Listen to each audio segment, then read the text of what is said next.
E vamos só concluir as alachot do pão. Se sobrar alguma dúvida, vocês podem perguntar. A gente está concluindo as alachot de Amotzi. Quando você tem um pão que é Amotzi, tem várias leis, Mitlat Yadayim, várias leis de como cortar o pão, como fazer a brachá, etc. E a última alachá que a gente vai ver agora é em relação ao que o Amotzi ele inclui. Quando a gente faz o Amotzi, essa brachá inclui, teoricamente, tudo, ou quase tudo. Então, quando você fez o amotzi, você não vai precisar fazer a brachá quando chegar a salada, a sopa, qualquer outro alimento, porque já está incluído dentro do amotzi. Tem duas exceções para isso. Quais são as exceções? Vinho, boa, e sobremesa. Muito bom. Então, sobremesa é mais fácil de explicar porque ele é sobremesa.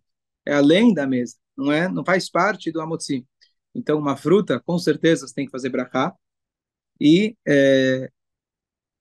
conforme a maioria das opiniões, não sei se é a maioria, mas muitas opiniões, qualquer sobremesa você vai fazer a brachá inicial dela. Tem opiniões diversas em relação ao mezonot. Se for o quê? Dessert. For o quê? No inglês, dessert. Dessert. Dessert. Aí come no deserto. Over table. Over table. Então, em relação à mesonota, a um pão, a um bolo, etc., tem alguns que têm certas condições, que seja crocante, etc., mas, de maneira geral, muitos fazem mesonota de qualquer jeito. Quando você tem um bolo, qualquer tipo de sobremesa, você faz a brachá, que não está inclusa dentro do amotzi. O vinho que a gente falou, não se trata normalmente no Shabat. No Shabat você já fez a brachá do vinho no Kiddush. Ela já vale para a refeição. Mas caso contrário, se você não fez o Kiddush antes, ou por acaso fez o Kiddush com uma cerveja, alguma coisa assim, que não é o ideal, ou fez o Kiddush na própria Halá, então, se chegar um vinho, você vai precisar fazer a brachá do vinho. Dúvidas? Agora, durante a semana, você faz primeiro almoço e depois... Se eu tenho os dois na minha frente, qual que eu faço primeiro? Você está perguntando? Mas aí, tem que fazer guerra depois. Primeiro... Porque, ok, no meio Primeiro do... o amotzi, depois o geffen. O amotzi é mais importante que o geffen. E no Shabbat, a gente faz primeiro que é o do Kiddush. Sim, exatamente. Então, a gente só faz o agafen primeiro por causa do kiddush, que você precisa dele para você poder fazer o amotzi. Caso contrário, o amotzi, você tem prioridade na bracha. O que pode acontecer também, se uma pessoa ele quer tomar um vinho como aperitivo para abrir o apetite, então isso traz bastante, tem na Mishnah, na Gemara, etc. E aí, ele, obviamente, vai fazer a bracha do Borei Agafen antes. Mas hoje em dia não tem muito, sei lá, não é muito comum isso. Você vai um aperitivo, numa festa, primeiro serve o vinho, depois vai sentar para fazer o amotzi. Não, você tá primeiro com vinho, você faz a brachá do vinho. Se você tem os dois na tua frente, o amotzi vem primeiro. Ok, uma vez que você fez o amotzi, a gente começa aquilo que se chama a seudá. Seudá é uma refeição. E aqui a importância é muito grande, especialmente hoje em dia, entender quão importante é você sentar, especialmente com a sua família, sentar em volta de uma mesa. Idolá legimá amekarevet. Grande é a alimentação que ela aproxima as pessoas. Da mesma maneira que a gente estudou que tem algumas limitações que os sábios colocaram de você não comer algo que foi preparado por um não-judeu, porque isso traz aproximação, envolvimento, assimilação com os não-judeus. Então, o contrário é verdadeiro. Se você faz uma alimentação com outras pessoas, especialmente os seus familiares, essa é uma maneira de você reunir as pessoas e trazer elas mais próximas. Quão sortudos somos nós que temos o Shabat, que você não tem o celular, você senta e olha um para a cara do outro. E você é obrigado a descobrir o que fazer. Muitos não se lembravam mais quem eram os familiares, não lembravam mais quem são seus parentes, o que conversavam. Nós temos Baruch Hashem, esse dia no Shabbat, estava vendo um vídeo YouTube falando sobre saúde mental, e falando, olha, você tem que fazer um detox de dopamina. A gente está o tempo todo com estímulo de dopamina, com celular e outras coisas. Mas você tem que escolher um dia na semana que você tem o mínimo de estímulo possível. Então, desliga teu celular, desliga teu computador, desliga teu tablet e faça atividades mais calmas e tranquilas. Leia um livro. Falei, poxa, eu acho que eu conheço alguma coisa assim. Eu acho que eu conheço. E a gente tem, Baruch Hashem, o Shabat.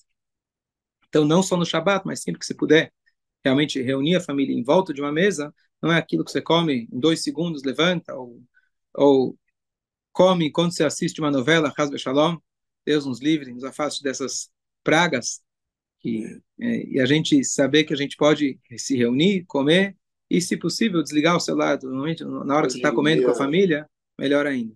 Hoje em dia o noticiário está pior aqui, não é? Bom, tanto quanto. Tanto quanto. Então, esse é um momento sagrado, realmente é um momento sagrado, como a gente falou, tantas brachot que existem, mitzvot que existem em volta em relação ao pão, que a gente realmente, depois que você comer o pão e vai começar agora a fazer o seudá, não fazer de qualquer jeito, tanto pela questão de saúde, física, espiritual e mental. Tudo isso são componentes importantíssimos para o nosso bem-estar. Então, você sentar, comer com calma, com a família especialmente, falar de Torá, falar palavras. A gente fala que a mesa é um altar. Lembre-se, quando escutando de um rabino, não se engane.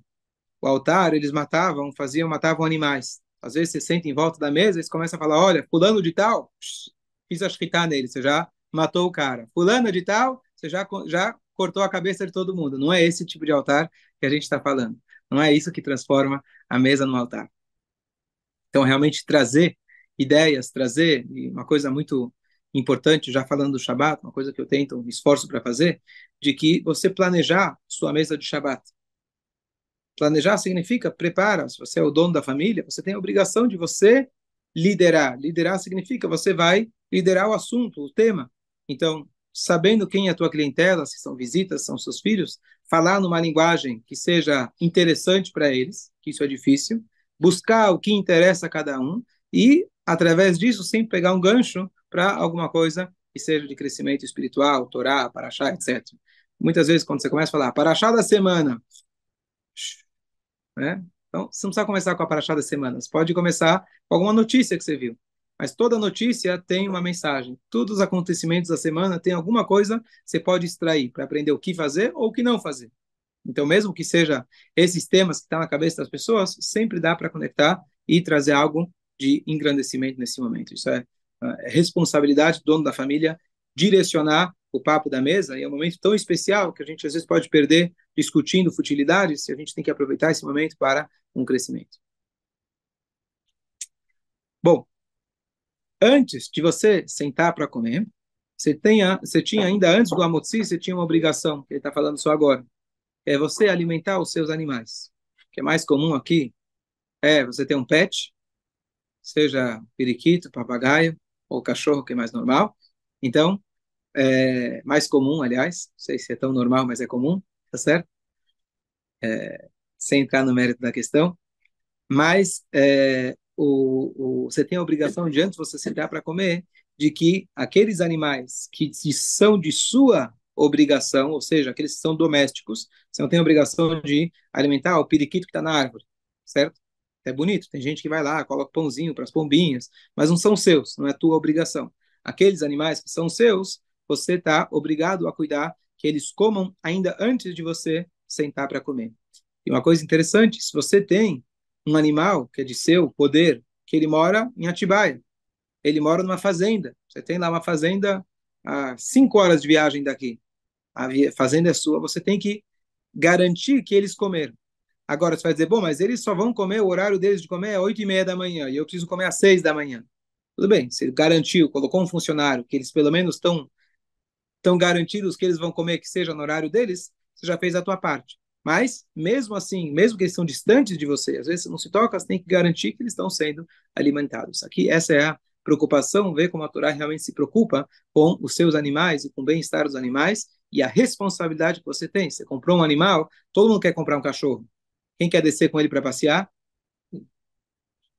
Quem quer levar ele no pet shop para tosar? O psicólogo para... Coitado, tá com problemas de depressão, ansiedade, depressão, toque, quanta coisa, uau, tá bom. Então, a gente tem que saber que quando a gente compra um pet, compra qualquer animal, você tem a responsabilidade, não apenas moral, simplesmente, mas a responsabilidade bíblica. A Torá coloca para a gente essa obrigação, e isso está no Shema Israel. Venatati esev besadcha li vehemtecha. Deus fala, eu vou dar o capim, a grama, no seu campo para o seu animal, E depois, ve'achal tavesavat, e você vai comer e vai satisfazer. A Torá colocou primeiro que ele vai alimentar os seus animais. Ayayim, Shamot, Ishmeu, você ouvir a palavra de Hashem, ele vai alimentar seus animais. E depois, você.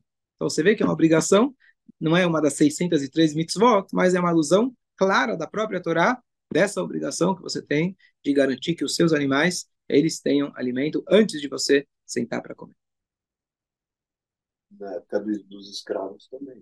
Boa. Então, eu estava para falar isso, não só na época dos escravos, mas se você tem um funcionário, então a mesma coisa não está aqui nessa alahá específica, mas de você também, os funcionários que são de sua obrigação dar vale-refeição ou dar o café da manhã, você tem que garantir, eles não precisam comer primeiro, talvez cada um tenha o seu horário de comer, mas precisa garantir que eles tenham o seu alimento antes de você sentar para comer.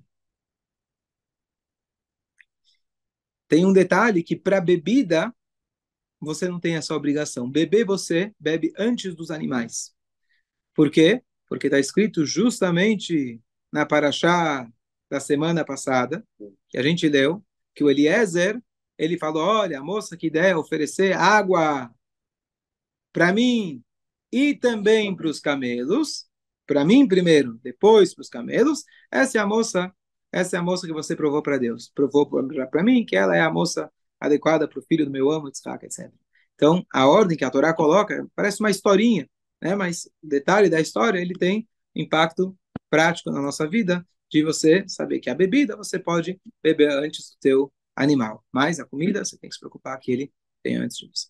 Então ela serviu no jarro, se servisse primeiro para os camelos e depois para a pessoa, ele ia ficar enojado. Né? Verdade, verdade, mas ainda assim a gente aprende a lição. É, ok. Existem regras de como a pessoa deve comer. Muitas dessas regras, hoje, já é já é hábito nosso, Baruch Hashem. Vivemos numa época onde a gente tem bastante possibilidade de ter higiene, modos. A gente é educado nisso, Baruch Hashem. A gente vive numa sociedade mais ou menos civilizada. Vou dizer que é 100% civilizado. Então, muitas das coisas que a gente vai ler já está implícito na educação na maioria das pessoas. Mas vamos levar em consideração que nem sempre a pessoa teve essa educação, nem sempre cresceu num país que tem esses modos que nós temos. E mais ainda, e mais importante, é saber que, tem que escovar o dente, tem que sentar e comer devagar, não pode comer andando, não pode ser guloso, etc. Coisas que os pais já educam normalmente seus filhos. Saibam que na hora que você vai seguir essas regras, não é simplesmente uma regra de higiene ou bons modos, você está cumprindo a vontade de Hashem. Até o jeito que está sentado para comer, já fez a brachá, já está comendo kasher, já alimentou o animal, já cortou a halá com todos os detalhes que a gente falou. Estou simplesmente comendo. O jeito que você está comendo, mastigando, pegando o alimento, isso você tem uma diretriz de Hashem, significa que você está se conectando com Hashem a fazer isso. Então, dá um exemplo. A gente falou outra vez, quando a gente tem a obrigação de lavar a boca antes de poder falar o nome de Hashem. Então, quando você está escovando o teu dente de manhã, enxaguando a boca, você está fazendo uma mitzvah, uma pré-mitzvah. Você está se conectando com Hashem. Você já pensou que na hora de escovar o dente você está se conectando com Deus? Estou no banheiro, estou limpando meu dente, porque está sujo. Não quero ficar com o dente sujo, com a boca com mau hálito, etc. Você está fazendo uma mitzvah, você está servindo a Hashem. Então, quais são as regras? A pessoa não deve comer de forma derech rav tanut. Rav tanut seria como um guloso. A pessoa não deve comer de pé e não deve beber de pé. Então, aqui uma dica prática, que às vezes aqui a gente tem, justo agora a gente estava tendo, a pessoa tentar sentar para comer. Especialmente para a hora da brachá de fazer o alamechia. Justo hoje alguém veio me falar, mas pode fazer o alamechia de pé? Eu falei, não. E aí ele foi lá e sentou lá na escada e fez o alamechia, foi o que eu fiz depois, também tomei esse cuidado. Então, a pessoa não deve comer de pé. Tem gente que é mais leniente em relação a isso, por isso que muitas vezes a gente vê que servem alguma coisa de pé, mas dentro do possível a pessoa deve sentar para comer. A mesa dele deve estar limpa. Fala. Se apoiar para ir. Apoiar o alimento? Não para o alimento. Você se apoiar? Não sei se muda alguma coisa. A mesa, que isso é um cuidado que normalmente a gente já tem por higiene, mas a mesa tem que estar limpa. Você vai perguntar, bom, mas se eu não sou... Fui eu que comi ontem aqui, eu não estou preocupado com isso. Não tem ninguém na minha casa, ninguém está vendo. Minha esposa viajou, achei que você faltou, não vai ter visita os próximos 2 dias. Vou comer assim do jeito que está. Não, a tua mesa tem que estar limpa. Porque é uma regra. É uma regra, não é apenas pela questão social. É uma regra. Você vai sentar para comer, é um momento sagrado. A tua mesa tem que estar limpa. E deve-se colocar uma toalha na mesa, deve-se ter uma cobertura.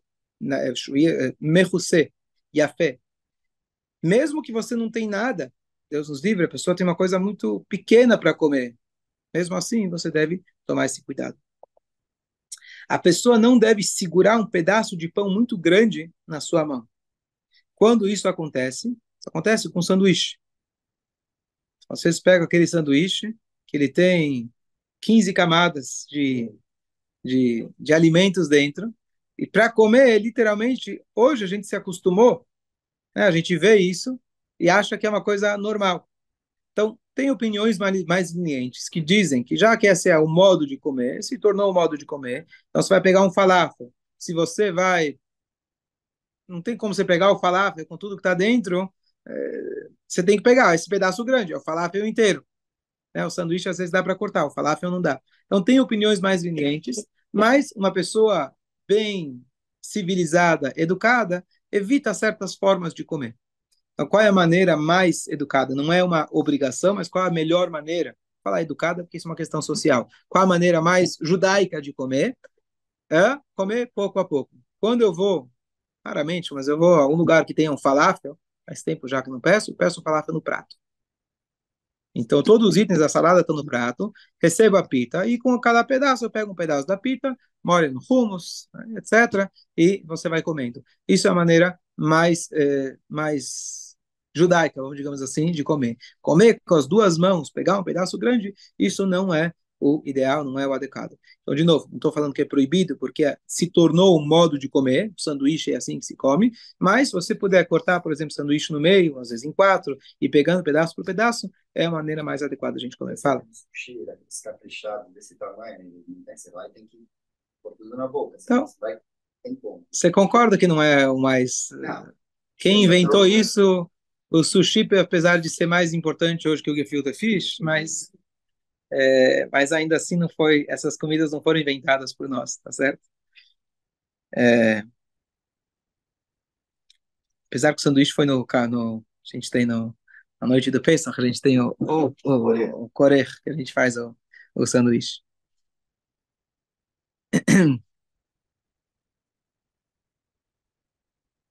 É, outro detalhe, você vê às vezes pessoas fazendo competição de quem bebe mais rápido.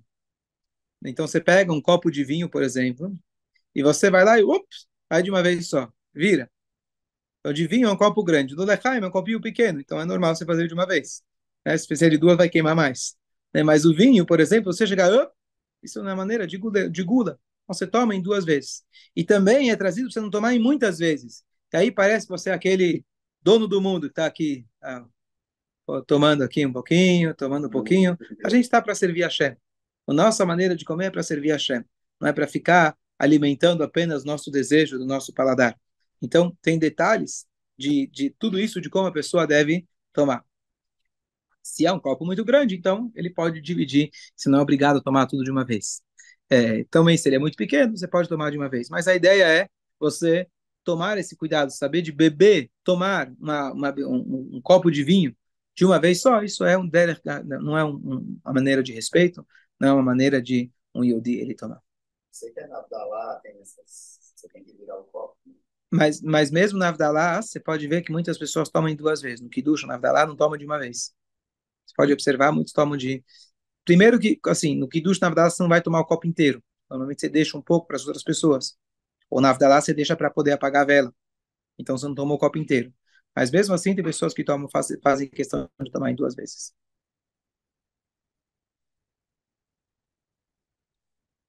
Outro detalhe, que a gente falou isso da outra vez, que foi da pessoa não morder um pedaço e deixar lá. A gente falou da halá, que quando você corta a halá, você corta o teu pedaço, tira com a mão, e aí você come aquele pedaço. Você dá uma mordida e você colocar no prato, isso você está causando, eventualmente, uma má sensação para as outras pessoas. Então, a gente tem que tomar esse cuidado também. Então, a gente não pegar, morder um pedaço e deixar. A gente usa garfo, faca, isso faz parte dos modos adequados. Se pegar patê, né? Que? Pode pegar patê com uma bolachinha já mordida, né? Hã? Pegar Isso, patê, boa, ótimo exemplo, ótimo exemplo. Ótimo exemplo. Coisa que a gente ensina para as crianças desde pequeno e é importante. Né? Tem o petit four, que metade dele é chocolate e a outra metade fica no prato. Né? Então, isso não, a gente tem modos adequados da gente não morder alguma coisa, e muito menos você voltar e colocar dentro do patê que todo mundo está comendo. Em relação a tomar um copo e você passar para outra pessoa, existe uma questão, você nunca sabe as bactérias que estão na boca do outro. E olha como a gente está falando aqui de essas halachot que tem milênios, tá? Já desde a Guimará. E você vai passar para uma outra pessoa e às vezes a pessoa ele não quer, não se sente à vontade. Então, em relação ao Kiddush, muitas pessoas são mais lenientes em relação a isso. Eu, pessoalmente, na minha casa, não é o que vi de outras pessoas, eu, na hora que eu faço Kiddush, eu tenho outras pessoas, eu primeiro despejo um pouco do copo de vinho num outro copo, eu bebo, porque eu não posso fazer um F-seco, não posso, então eu tiro rapidinho um pouco para os outros, para não obrigar que outros tenham que beber da minha boca. Porque eu sei que quando eu via outros, não necessariamente dependendo da pessoa, onde eu estava, eu não me sentia muito à vontade de tomar do vinho que os outros já tomaram.